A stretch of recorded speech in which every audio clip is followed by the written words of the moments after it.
Welcome, everyone, to another episode of the Live Your Extraordinary Life podcast. I'm your host, Michelle Rios, and I am thrilled to introduce to you to a very new friend, Emily Wilcox. Emily is a speaker, an author, and host of the Joyous Path to Millions podcast. Her new book, Wounds to Wealth, the life-changing method of diagnosing and healing money wounds to receive more wealth, is out today, people. So super exciting. I'm thrilled to have you here today, Emily. Welcome to the show. Thank you so much for having me. I'm so happy to be here.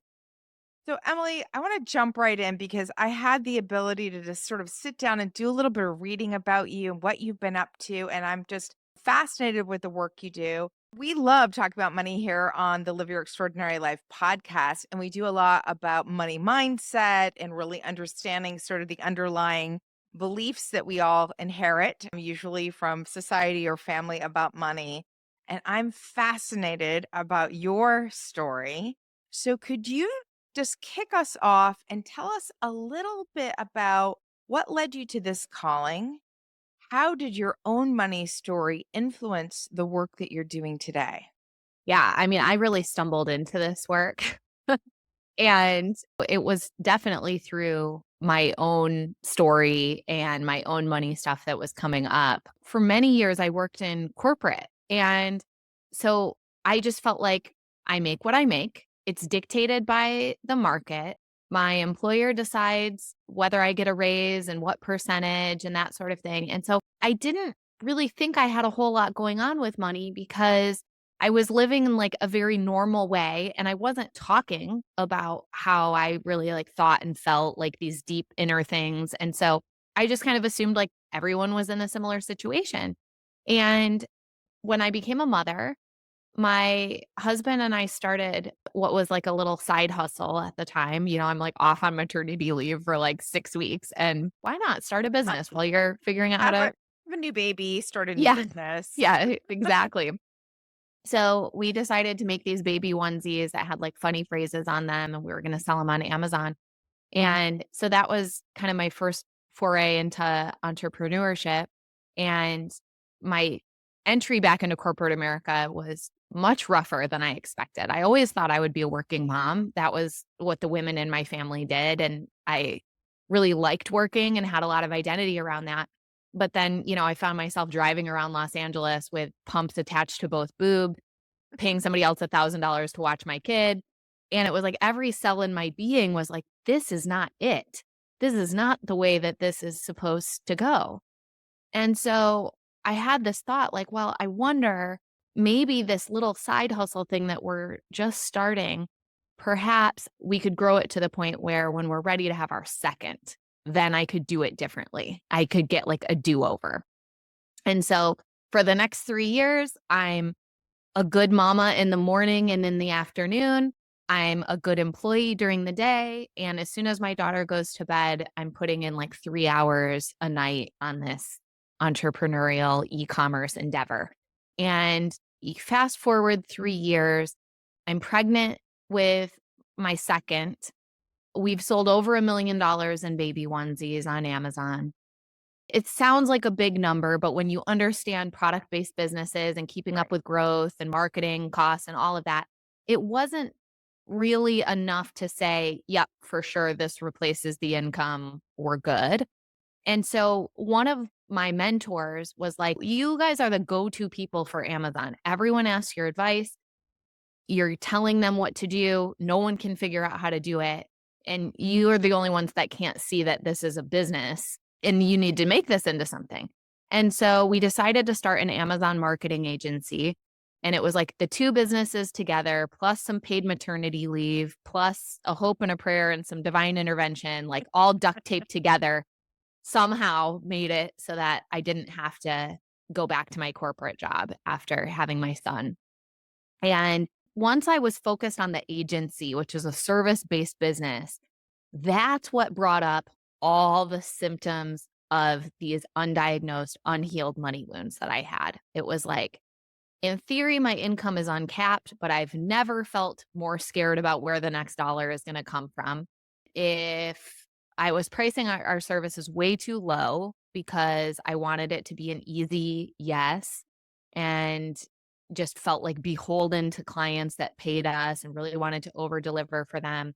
If anyone said no and decided not to work with us, I took it as a personal rejection. Right. And so I was like really on this whole emotional roller coaster, and it felt like making money was hard. And yet here I was in Southern California and I'm looking around at other people and I'm like, it doesn't really seem hard for a lot of other entrepreneurs in my network. And so I wonder what's going on here.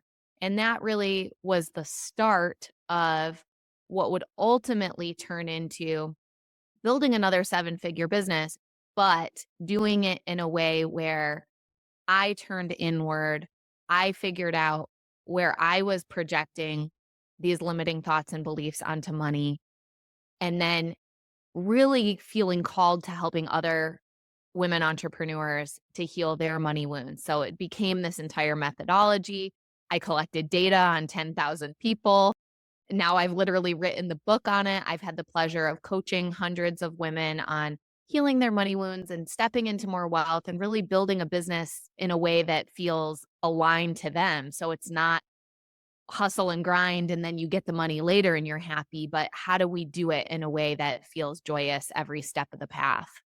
Fascinating. And the part that really catches my attention is this idea of being in alignment, because we all know, and I read this about you as well, we get caught up in that hustle and that grind as the way that money must be made. And we're Yeah. just sort of floating and steaming ourselves in masculine energy, which from a do perspective isn't bad. But I can just feel my cortisol levels going up before you Yes. even start the project. And you're like, this is what Totally. it's going to be like day in and day out. This isn't what I want. So Yeah. let's talk a little bit about that. Let's delve right into the book. So, Yeah. Wounds to Wealth, you dive into diagnosing and healing money wounds. Can you explain what money wounds are so everyone has a Yes. good understanding of that, and why they're such a critical block to generating wealth? Yeah, absolutely. So money wounds are limiting thought and feeling. They live in brain and body, and they keep us from building the wealth that we want because in this sort of stuck trauma, in this negative feeling, it projects onto our thoughts about money, our feelings about money, and then, of course, the actions that we take around money as well. And in the book, I talk about this a lot and I pull in other research because in this big umbrella of money mindset, and I'm guilty of calling it money mindset sometimes too, but it sure does make it sound like it's from the neck up. Right. And the truth of the matter is that these wounds don't just live in our head. It's not just a way of thinking, but they're actually become stuck trauma in the body. And there's a lot of really great evidence about this and about the way that trauma lives in our bodies and the way that it feels and the way that it impacts things. And so when I talk about healing each money wound, we really take a mind and body approach so that we can change our thinking. We can also change our way of feeling, clear out those old stuck emotions.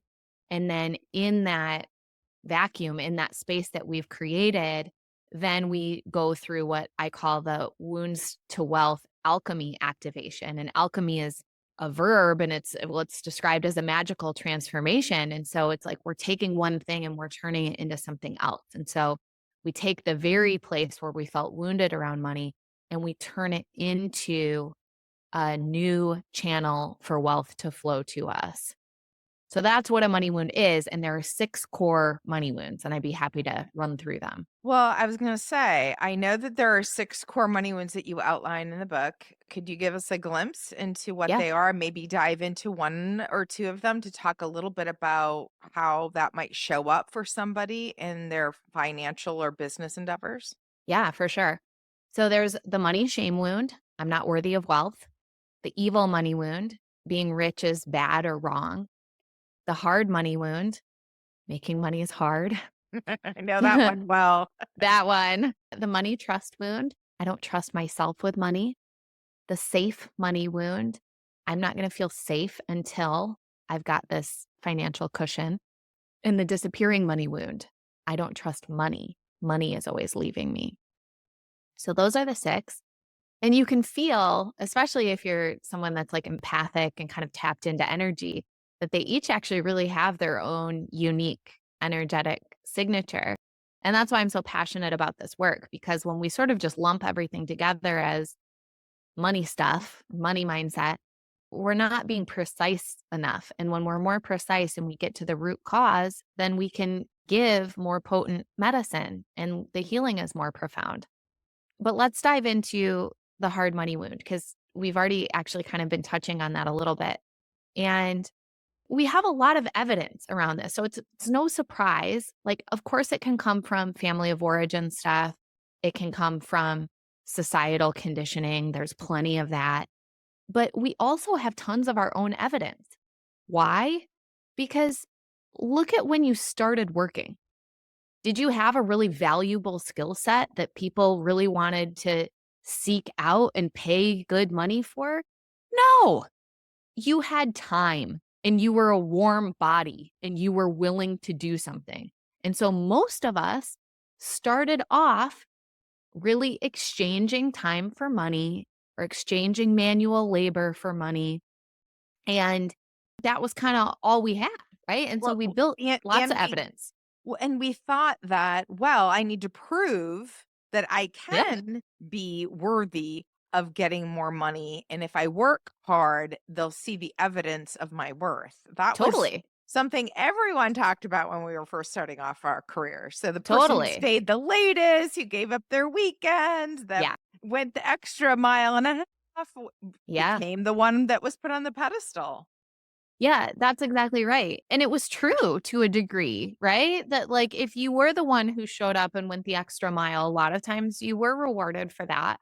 We could go down a whole rabbit hole of the younger generations that are coming into the workforce that are basically like F that and how millennials and Gen Zs tend to be like, they're lazy, they're unmotivated, they're entitled. And it's like, well, actually, they just don't buy into the same bullshit that we bought into. And that's very threatening to this old paradigm way of doing things. But if you were to ask me, Michelle, like, okay, I've got two options for you, Emily. One option, I need you to really study up on case law for divorces. And I need you to be the point person on this nasty divorce that's happening and get it all resolved. So that's one option. Or I could have you speak on a stage about money and wealth and how to heal your issues and how to step into more wealth. Which one do you need to get paid more for? Now, my natural inclination, still to this day, is you'd have to pay me more to do the whole divorce lawyer thing because that sounds terrible to me. I Yeah. don't know anything about it. It sounds like hard work. I don't really want to do it. And so the only way I would do it is if there were a massive financial payoff for me. And then option number 2, which is actually my gift and like the thing I'm the best at and have this real deep expertise, it doesn't feel like work to me. Right. Like this podcast doesn't feel like work. It feels like play, pleasure, joy, fun. And so to everyone listening, you're probably noticing yourself in this example. And so we still have that kind of natural patterning of I need to be paid the most for the thing that's going to make me suffer the most. And when we heal that, and I give the exact processes that we go through to heal the hard money wound, then we start to open up ways that money gets to flow to us through our gifts and where it feels more effortless and it feels like easy money. Not because it's easy is relative. What's easy for me is not easy for you. If I went up to like 20 people on the street and said, "Hey, could I hand you a microphone and put you in front of 1,000 people and have you talk about money?" For a lot of them, that would be like their worst case It'd be scenario. Emily and Michelle, and everyone else would be like, "Have fun." Yeah, you two handle that. The rest of us have an anxiety spike even imagining that happening. Yeah, no, understandable. It's interesting though, because I know you've had the opportunity now as you have grown really the way you work with people from your Yeah. Amazon businesses to now in the coaching arena and mentoring, looking at folks that have been traditionally successful in the corporate environment and then watching them transition into the entrepreneur space, it's interesting to me two things happen. And I mean, this is my own story as well.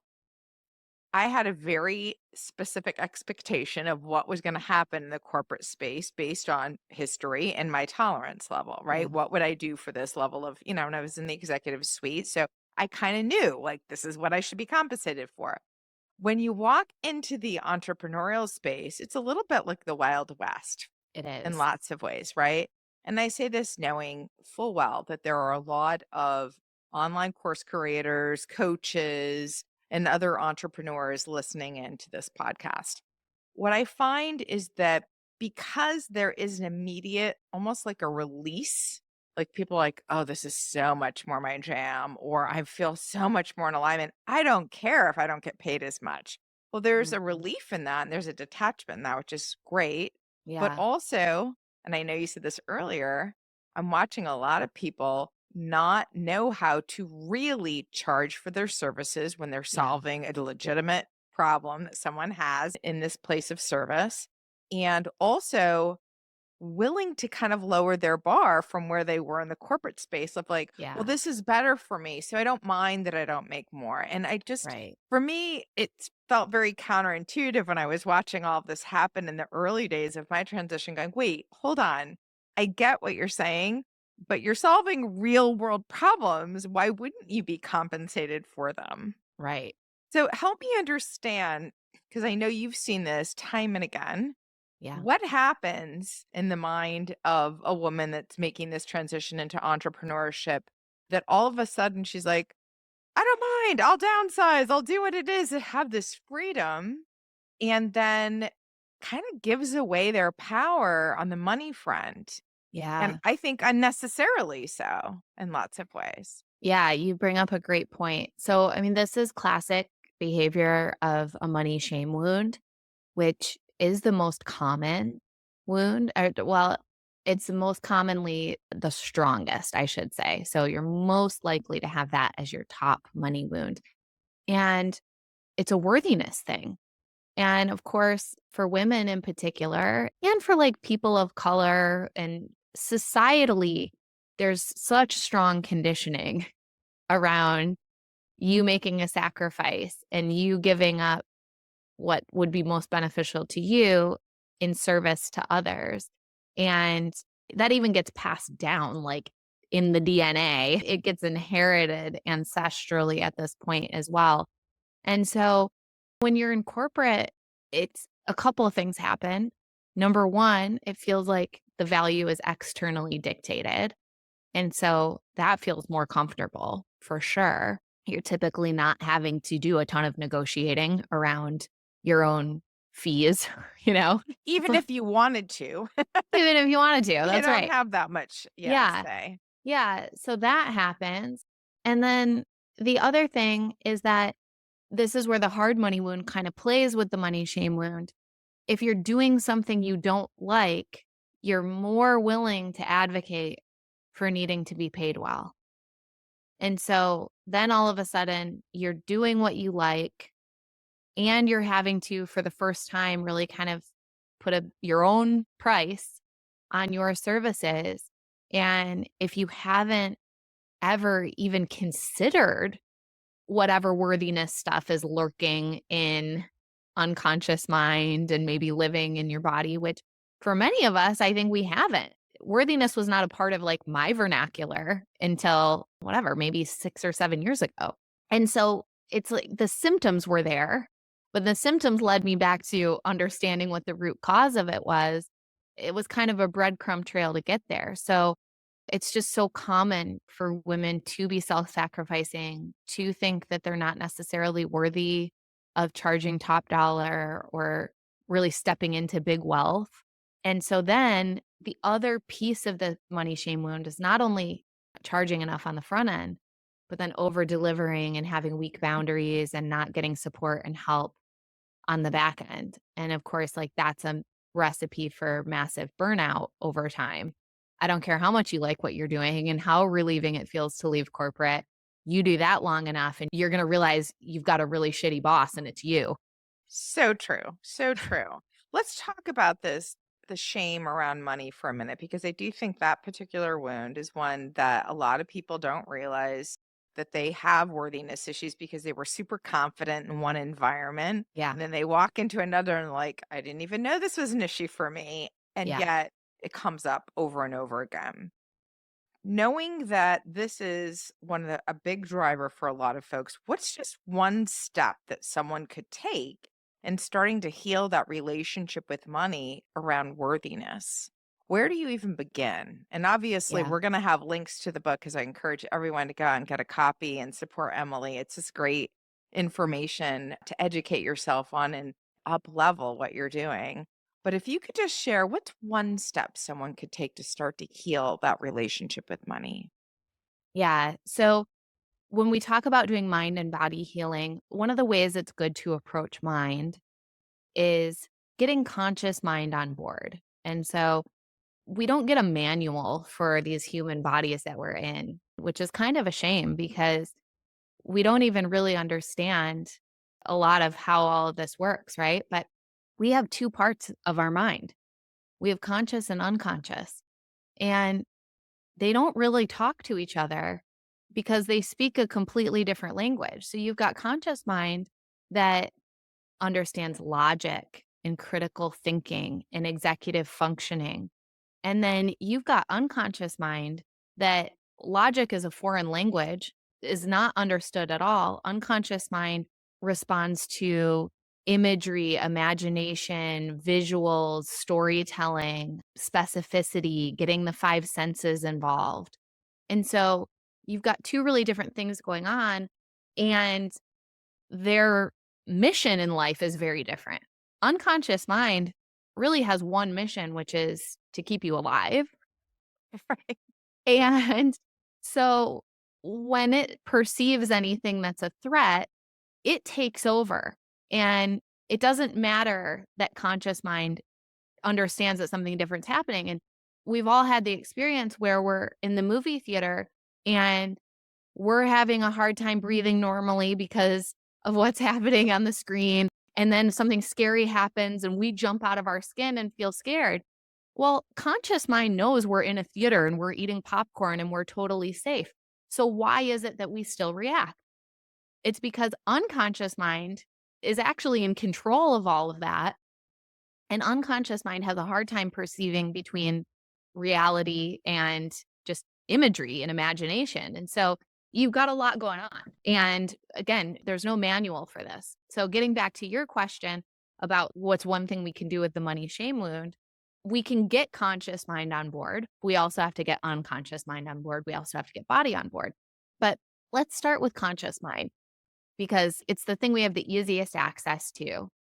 And what conscious mind has been telling you, if you have an unhealed money shame wound, is like, I'm not really that special. I'm not really sure that what I do is that different than, all these other people on the internet. And why would somebody hire me and pay this when they could hire somebody else and pay that price?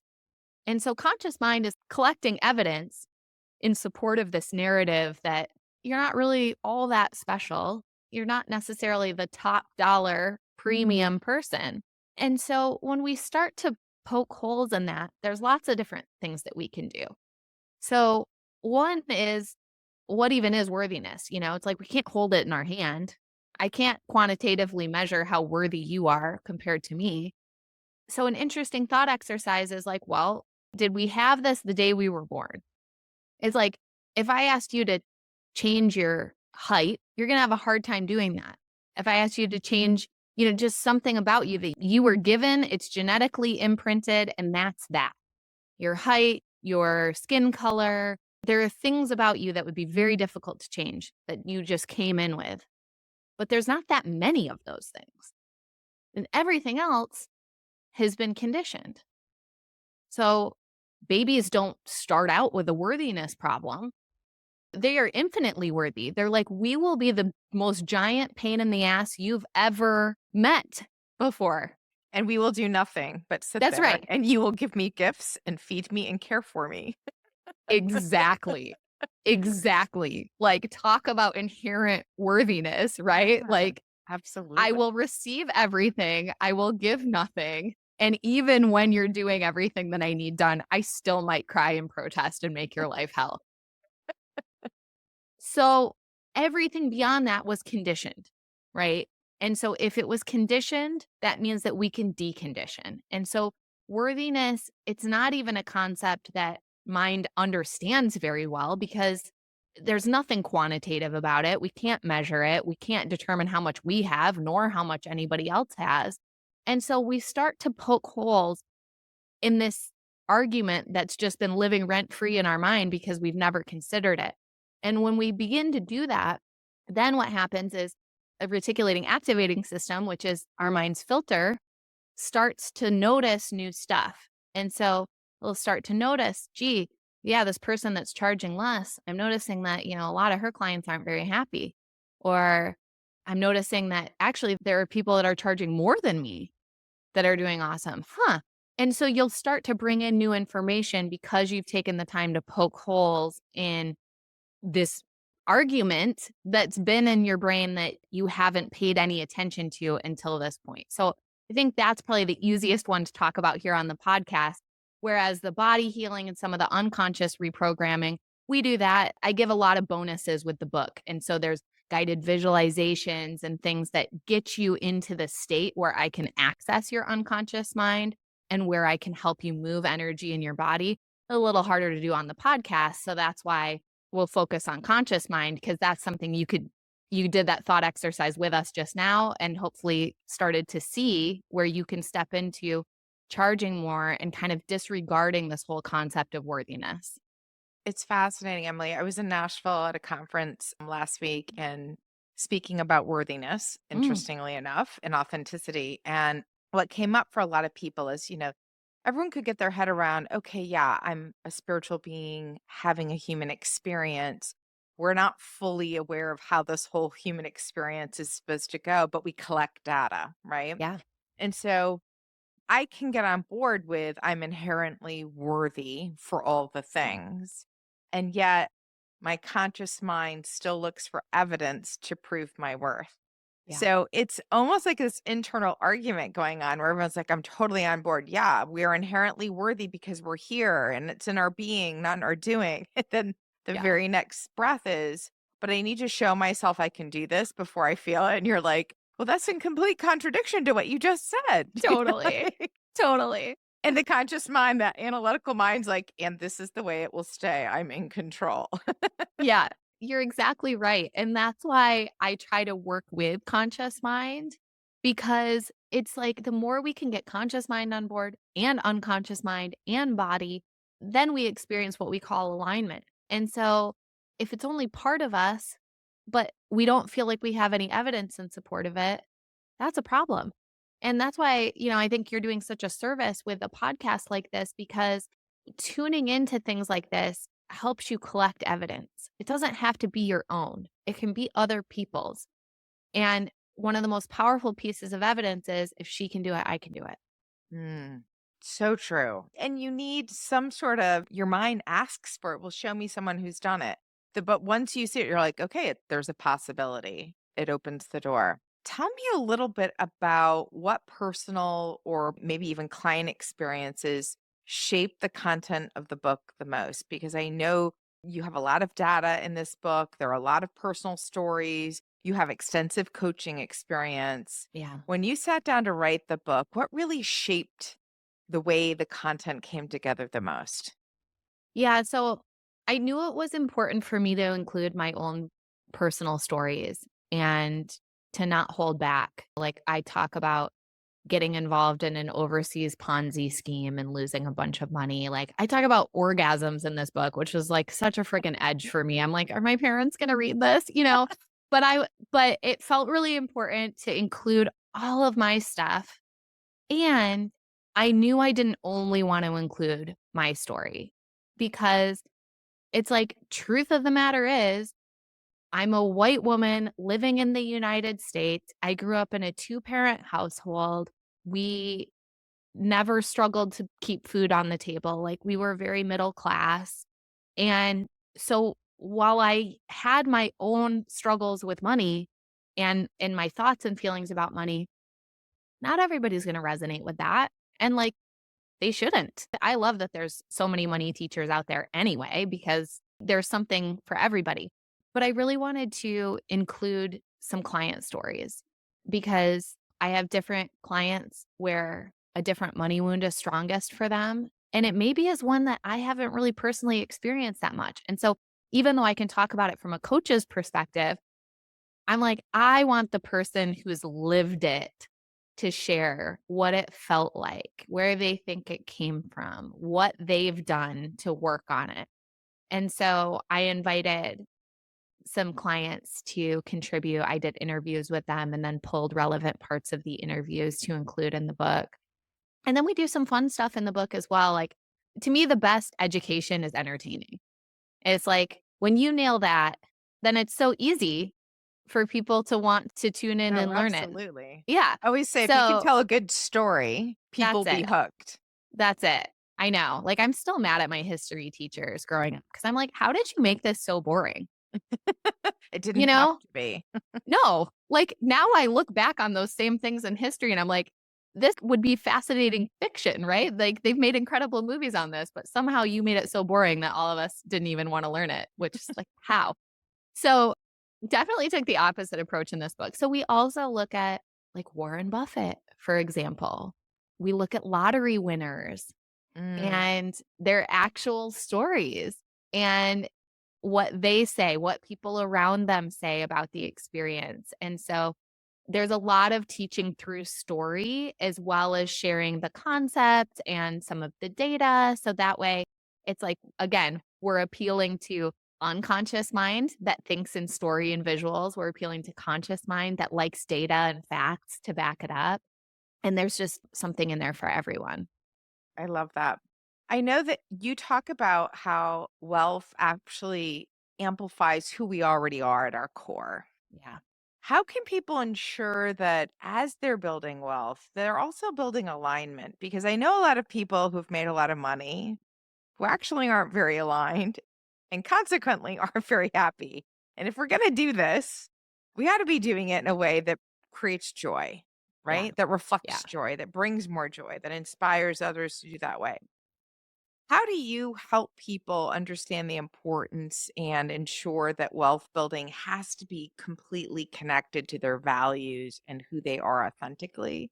Because Yeah. one way that maybe you make money might not be the same way I make money as an entrepreneur, just simply because of the way our value systems and our own authentic expression show up. And I don't know Yeah. that a lot of people understand the nuance. There's so much to this. Part of it is healing the evil money wound. So a lot of our fear around being wealthy is related to that, that there's something inherently wrong with being rich or being wealthy.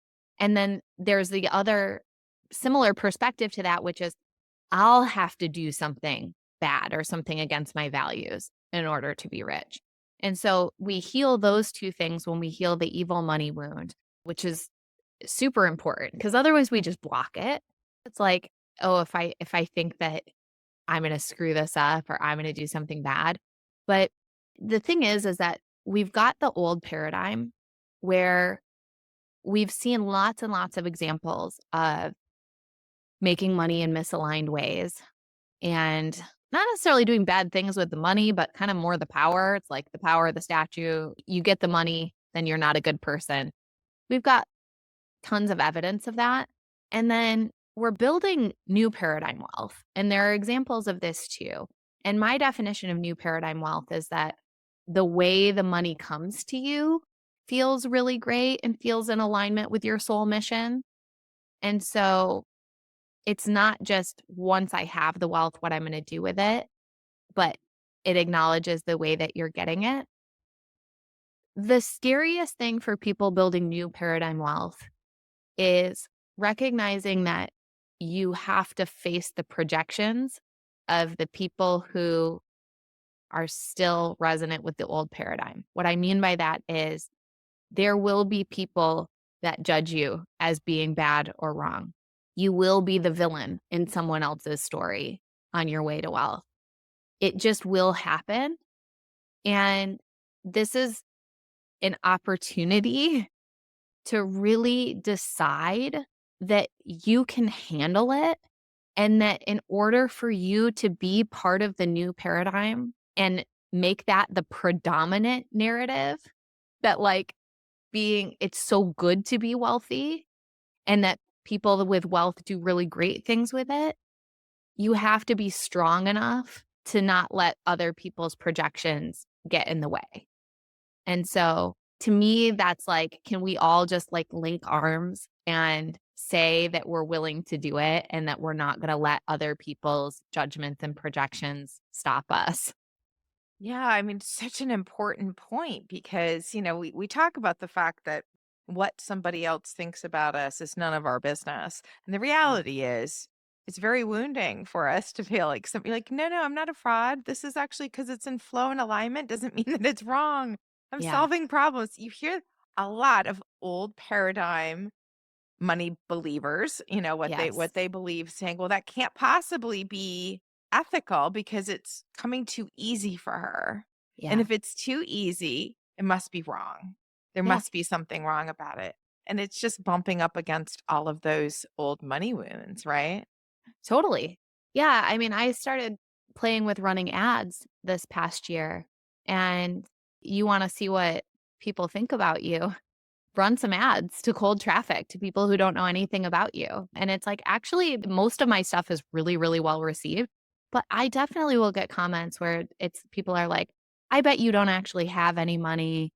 Oh, here's just another con artist. Oh, here's someone just trying to scam people. It's like, I could let that stop me. But why? Because I know that more money in my hands is a good thing for the planet, not just for me, not just for my family, but for my community, my state, my country, my planet. And I believe that for all heart centered humans, like having more money is a good thing. And I also don't believe that money is a finite resource. So I don't believe that you having more takes it away from me or anybody else. And that's a huge shift, and we do talk about that a little bit in the book as well, because as long as you think it's finite, then it is kinda like, well, what the heck? You took the last serving of food when there were 10 people waiting in line and haven't had any yet? Yeah, that does sound greedy. And I find, I don't know if this is the case for you, but it's often the toughest with women because traditionally we've had limited access to power and seats at the table. And then we bring this even into the entrepreneurial space thinking, well, if you're doing well, that must mean I'm doing something wrong. And there's Yeah, this inability to say, no, like, look at what she's doing. She's doing yeah, something really right. What can you learn from that? What might she teach you? Like, yeah, this is evidence. There's no shame in saying, "Hey, I was doing something different. Maybe there's something over here I should be trying." And I think yeah, a lot of people are like, "No, well, that's her thing." And it's really convoluted how we take away our own power. It's not yeah, even men keeping it from us. It's us keeping it from ourselves, which is yeah. even, I think, more detrimental, right? It is. It's the saddest thing because women are meant to be collaborative. And naturally, that's actually what we're very good at is seeing the strengths in other people and figuring out how to bring people in to be part of it, right? Like the lionesses are the ones who go and hunt because when they bring back food, they make sure the whole tribe is fed. Whereas the lion will just eat all the food I left have to his own goosebumps from devices. that. That's such a great analogy. Thank you for Yeah. sharing that. That gave me Yeah. goosebumps. Yeah, like We can that draw from actual examples in nature. that's right. They are not clouded by good, bad, evil, and other things. They just act on instinct, That's right. and look what happened. Absolutely. So that is our innate instinct is to make sure that the collective is taken care of and that there's enough to go around and that there's enough for everyone. Now, what happened is that then there's a time in not very distant past where the only way that women could stay alive was to implicate another woman. So if you're accusing me of being a witch, And I say, no, no, it's not me. It's actually this other woman. That's how I stay alive. And that's how she dies. And unfortunately, we're really not recovered from that yet. And so a lot of women go into relationships with other women with a feeling of mistrust and concern. And what does she think about me? And I don't know, would we get along in a way that men don't? But it's not because it's in our inherent nature. It's just that we have this sister wound that we haven't healed yet because of all of that betrayal that happened in recent history. It's fascinating. I always say the people you want to try to work with and collaborate with are the ones that have really worked on themselves and that Yeah. are feeling secure because you can find a lot of confident, incredibly intelligent, well intentioned people that have deep seated insecurities about money and Yeah. other things. And that is where the problems start because if their cup isn't already full and they go into partnership with you, things can go haywire pretty quickly. But if their cup's already full and they're already feeling the inherent worth and they're Yeah. feeding their own needs, they're coming to the table 100%. They're coming to the table whole. Yeah. And so they're in overflow. They're Yeah. willing to give and take and adapt and meet you halfway and compromise because it's not taking from them. They can Right. manufacture it.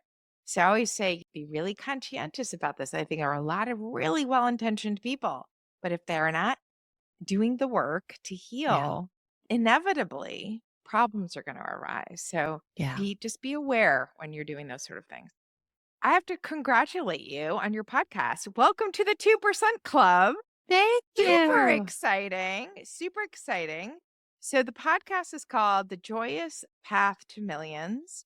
Yeah. And I know you share so many conversations. They're so rich. There's so many golden nuggets in there. I really encourage everyone to go and take a listen. I will include the link in the show notes. But I'm curious in terms of your own experience in interviewing people and doing your own shows, what are maybe some of the things that you've learned and unexpected lessons along the way about wealth and success on your podcasting journey that have come up that maybe surprised you? I think we all secretly hope that there's this one thing, that there's the magic bullet, right? The strategy, the thing that changed everything. And yet, the more I dive into women's stories of what happened on the way to wealth, it was never one thing. And it was never a strategy. It was always an energy thing. It was always shifts in mindset and beliefs and doing the inner work. And anyone who's doing the inner work, which I'm sure everyone listening to this podcast is, knows that it's never a switch, it's always a dial. And it's a little bit annoying that that's true because it's like, oh, here's another person that's like saying, you just choose a different thought and thought by thought by thought by thought. You change your thoughts, which changes your feelings, which changes your actions, which changes the results. And it's like, I think we kind of wish there was a different equation because it's just not that sexy. But it's yes, and this, and this, and Yeah. this. It's all the Yeah. ands, right? Yeah. Yeah. But that's what's effective and that's what's sustainable. Anything that's a switch can also just get, like, quickly switched off, and I've seen that. I've seen people who have been a match for, like, a high high, but then it's, like, followed by a low low, and when you do the sustainable work, in my experience, and I've had so many guests on the show resonate with this, it feels really slow while you're doing it, Yeah. and it's not until you stop and look back that you're like, "Oh, actually, I've come a really long way, and it actually happened really fast. Wow. What do you know?" Yeah, time flies by and it's very relative, but when you're going through it, it doesn't feel so fast. Yeah. But it's true. When you look back, you're like, oh my gosh. And there wasn't just one thing. No, It it's never is everything. ever just one thing. But let's go back to the energy thing for a minute because I think it's such a powerful reminder for everyone. You can think all the good thoughts you want, and you can do all the visualizations and all the affirmations and write things down and do all the self-care. But if energetically you're not in that space with that which you want to experience, it's sort of a moot point. And Yeah. I do this, I was in the corporate world as well for a really long time, for more than 25 years.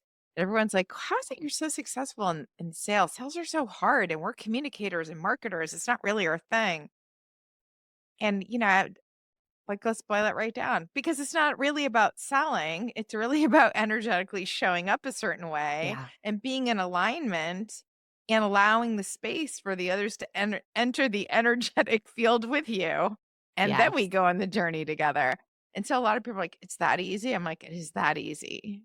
And Yeah. yet, not a lot of people are entering the energetic field to go down the journey with you. Because a lot of people are like, it's got to be harder than that. I've got to get smarter on this, or I have to know this product more, or I have to push more. And I'm like, how's that working for you? Right. I mean, sometimes it works, right? And that's where I think, unfortunately, like people are like, but it worked for me then. And I'm like, but you're strung out, you're burnt out, it's not sustainable. Like, just go through all the things. Right.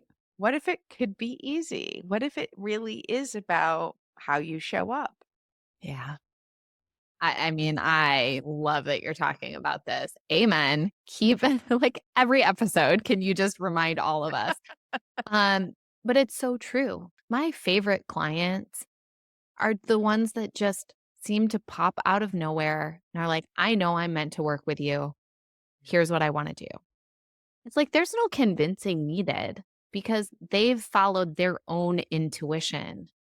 And then there's this beautiful unfolding, and they start making more money than they've ever made, and it gets easier than it ever was. And like there's strategic things we do and energetic things we do, but it's really probably that we had a soul contract. So before we all came into the human experience, we had already decided, like, We'll meet you hey, at this point in this time. See you yeah, then. yeah, see you then. I'm going to hire you. You're going to help me with this. And like, here's how it's all going to work. And so you're right. Like, can we have more belief in the unseen than in the scene? And it's so much easier to think that it's the funnel or that it's the copy or the social media post or the reel that went viral or any of those things because they're more tangible. But of course, the greater potency is in the unseen. And that's just the funky thing about this experience that we're in is what seems real is unreal and what seems unreal is real. I love this. I could sit here and talk with you all day long, Emily. Okay, for those listeners, I know there aren't a lot of you out there, but for those who may be sitting on the fence going, I'm still feeling skeptical about the idea that wealth generation and joy can coexist, what would you say to them to help them see the possibility of aligning the two? I would say, like, run your own experiment and find out. Bring a playful curiosity to this. Because, yeah, I could tell you, like, go listen to my podcast or go listen to back episodes of this podcast, and you'll find lots of evidence of other people. But play with it. What would feel joyful today at work? And put it out there and say, what if? I've had clients do this and they're like, Emily, you're not going to believe it. My boss was like, why don't you go home early today? You know what? I have to leave for a dentist appointment. Why don't you just leave too? Just take the afternoon off. Like it can happen that fast. And as you build your own evidence, you'll see that there is this other way. And it's like, I like what Abraham Hicks says, where it's like, we came because we wanted to be on the leading edge of manifestation and we wanted to experience co creation. Said in another way, it's like we wanted to be playing the video game and seeing how our moves change the game and how we can find the secret mushroom that when you jump and you get that one, you grow wings and all of a sudden you're flying up in the clouds and you're getting these special coins that you couldn't get when you were down running through the trees. So it's And like, you just went through 6 quantum levels up because of it. yes, it's like that's why we came. And so run the experiment. You already know what it's like doing it the way you're doing it. Why not try? Try a new way. See if you can make it more joyful and even ask yourself. This is the crazy thing, especially for women. we don't know what we want and we don't know what will bring us joy unless we've really spent some time with it. And so maybe even just sitting with that question would be a beautiful first step. Yeah, no, you're 1,000% correct on that one. The most important four-word question you can ever ask yourself is, what do I want? And it's not a selfish thing because it gets to the root of why you're here. And a lot of people are unable to turn off the noise that's going on in their head in order to hear those whispers going on in their heart. But that's exactly what we need to be doing. Emily, first of all, I just want to thank you for coming on the show today. It's been so enlightening, so gratifying. I feel such a great, deep soul connection to you. I'm so impressed with the body of work that you have created and that you continue it to evolve. Thank you for putting it out there in the world for all of us to up level and get to the next space that we're all meant to do. I'm a firm believer, and everyone listening to this show hears this a lot, but I'm going to repeat it for Emily's sake, that we're all here to walk each other home, right? We're all here to walk each other home. And you're helping us do it in a way where we can see wealth as a positive thing, where we can actually, and I think in the totality of wealth, enjoy our lives in a different way, and also recognize that when we talk about joy and wealth, we're not talking about a perfect life. I'm sure Emily has days that are go haywire and turned upside down, but it's this idea of recognizing that we're here to experience the fullness of life. That's what makes it extraordinary. Yeah. Amen. Thank you so much for having me on the show. It's been an absolute pleasure. What does it mean to you, Emily, to live your extraordinary life? Ah, it really is bringing intention and choice into the simple moments. I get so much joy out of being in this season of life where my daughter's really into softball and my son is learning baseball. And like when he gets a hit, it's like, yes, this is amazing. And when we're hosting pool parties in the backyard, it's like, it's creating the life that feels extraordinary to us, which it's very rarely the grandiose things. I do have 180-degree ocean views. I have a lot of, like, beautiful, incredible things, but it's like, it's the simple connections, the simple pleasures, and choosing more of that, and bringing that intention in, and really being present in those moments when they're happening. Mm, it sounds wonderful. Absolutely divine. Well, with that, Emily, thank you for your time.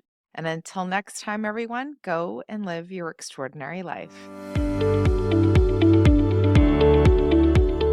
Thank you for listening to today's episode.